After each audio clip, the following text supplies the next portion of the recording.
Daily. Taste the Daily.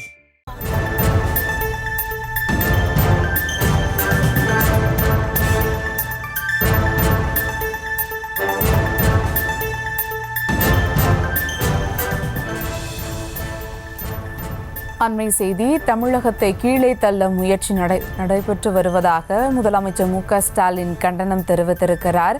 இது குறித்த மேலும் விவரங்களோடு இணைகிறார் செய்தியாளர் ராஜேஷ். வணக்கம் ராஜேஷ், விவரங்கள்.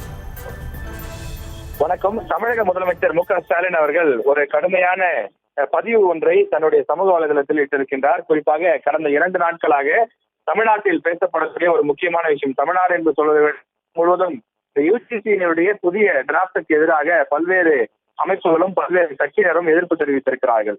அது குறித்து தமிழக முதலமைச்சர் வெளியிட்டிருக்கக்கூடிய பதிவில், தமிழ்நாடு உயர்கல்வியில் முதலிடத்தில் இருப்பதை காண பொறுக்காத வயிற்றெரிச்சலில் நம்மை கீழே தள்ளும் அப்பட்டமான முயற்சிதான் இந்த யுஜிசி டிராப்ட் ரெகுலேஷன்ஸ் என்று அவர் கடுமையாக சாடியிருக்கிறார்.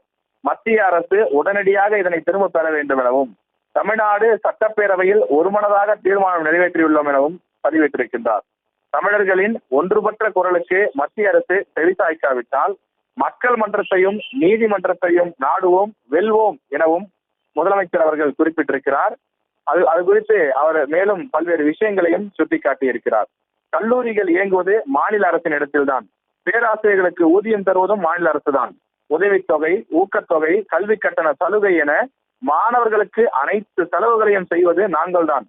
இவ்வளவையும் நாங்கள் செய்ய பல்கலைக்கழகங்களுக்கு வேந்தராக இருந்து நிர்வகிப்பது எங்கிருந்தோ வந்த ஆளுநர் என்று அவர் காட்டமாக பதிவிட்டிருக்கிறார்.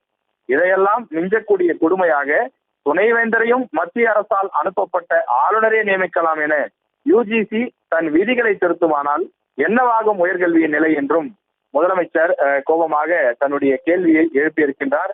எனவே மத்திய அரசு இந்த புதிதாக சட்ட விதிகளை திருத்தக்கூடிய இந்த விஷயத்தை ஏற்றுக்கொள்ள முடியாது எனவும், இவற்றை திரும்ப பெற வேண்டும் எனவும் அவர் வலியுறுத்தி கேட்டுக் கொண்டிருக்கிறார்.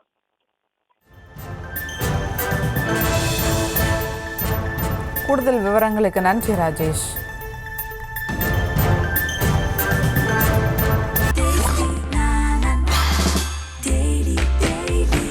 Taste the Daily.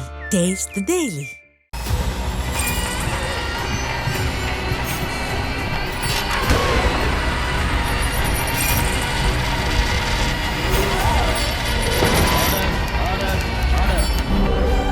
நிகழ்தகவு குற்றங்களின் மறுபரிமாணம். நாள்தோறும் இரவு 10 மணிக்கு இணைந்திருங்கள் நமது நியூஸ் தமிழ் தொலைக்காட்சியோடு.